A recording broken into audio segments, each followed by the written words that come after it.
Chronotantra by Prithwis Mukerjee. Chapter 6 Valles Marineris. Our protagonist Lila and her friend the Hermit, who are long term residents of Mars, are now exploring a new area of Mars called the Valles Marineris. What happens next?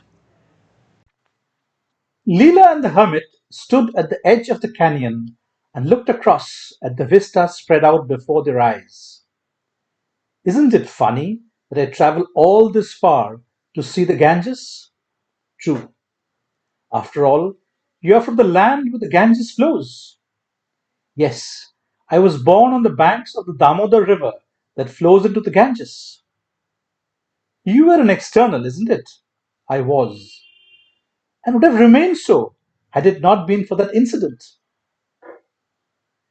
It had been so long ago that Leela had almost forgotten the circumstances under which she, his little girl, had helped out some really important people and who in turn had taken her in and brought her up in Chandilis. But who would have known that the adventure that had begun on the banks of the Damodar would take her not to where the Damodar meets the real Ganges, but to this most distant of all outposts, where they were as far away from human civilization as anyone could ever be. Leela had narrated the incident on the Damodar to the hermit, but he was in a way already aware of it.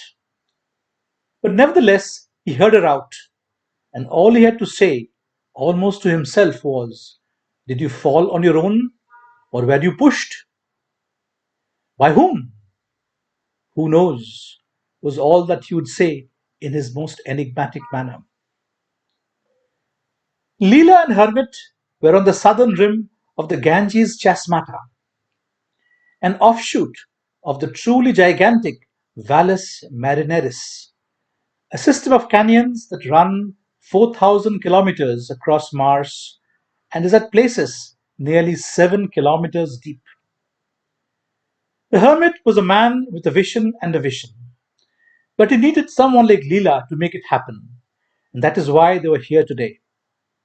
While most colonists on Mars were happy to bury underground and see the world through digital means, the hermit was one of the few who were bent on recreating terrestrial habitats in an areological environment.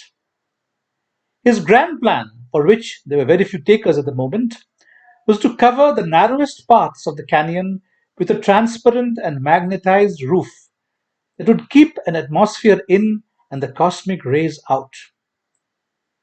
Fueling this interest was his deeply held belief that in the depths of these canyons there would be natural springs, still oozing brine, that might harbor life that had been left over from the days when Mars was warm and moist.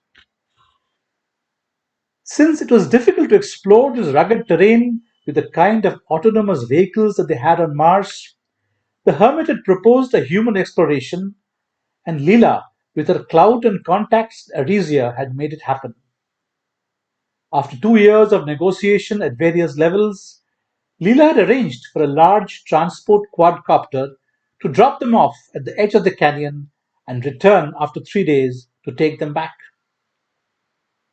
The two of them had set up a small geodesic dome. They were yet to purge their vocabulary of Earth specific terms, assembled from transparent triangles and protected by an artificial magnetosphere. The same technology that the hermit had demonstrated at the Orcas Patera. Now, after a hard day of work exploring the canyon beneath them, the two were preparing for the Martian night. Glowing a ghostly green in the protection of its artificial magnetosphere, their camp was like a gigantic Chinese lantern in the otherwise bluish haze of a Martian dusk. Sitting inside its protective sphere, Leela and the hermit watched as the stars began to appear in the darkening sky. I simply cannot get over the strange sight of these two moons of Mars crossing each other in the sky. It is so different from the moon that we have on Earth. Since they were close to the equator, both moons, Deimos and Phobos, were up in the sky, But the potato shaped Deimos was moving slowly from east to west, while the larger Phobos was moving swiftly from west to east. Soon the two moons would pass each other near the zenith. The two moons are actually moving in the same direction, but from our perspective, they seem to be going in different directions. It's also a matter of pure science, the relative speed of revolution of the moons and the rotation of Mars. Does perspective trump science, or is it the other way around? Science is supreme. Isn't that what we have learnt? Isn't that what runs the world? Let us say it's technology, a close cousin. Hermit, are you really comfortable with that? I'm very comfortable with technology, my dear. Are we not here because of technology? As you know, I'm almost hardwired. I know. Implants placed in your body. Does this not make you uncomfortable? Strangely, it does not. It gives me a little bit of added insight, though you may wonder how does that help? What added insight? It's actually quite trivial. I can sense the level of cosmic radiation inside the sphere, and I can tell you that it's actually quite safe in here. That is useful, but then Lila was still skeptical. I know where you're coming from. It's something that gives me the creeps. I know. I also know that you keep running away. But as you know by now, you can run, but you can't hide. How do you know that I'm running away? Should hardly ever discuss this with anyone. I know. We know. Everyone who needs to know does know. Who is this we? It's a long story. I was hoping to tell you one day. Are you waiting? And how long are you waiting? Oh, we are patient. I'm having a sinking feeling that this is not going to turn out well. On the contrary, we are positive that it will. Again, we. Who is this we? It's a long story. It goes back a long, long way. I'm all ears, Hermit. Please tell me. Then you have to put up with me for quite some time. Thank you for listening.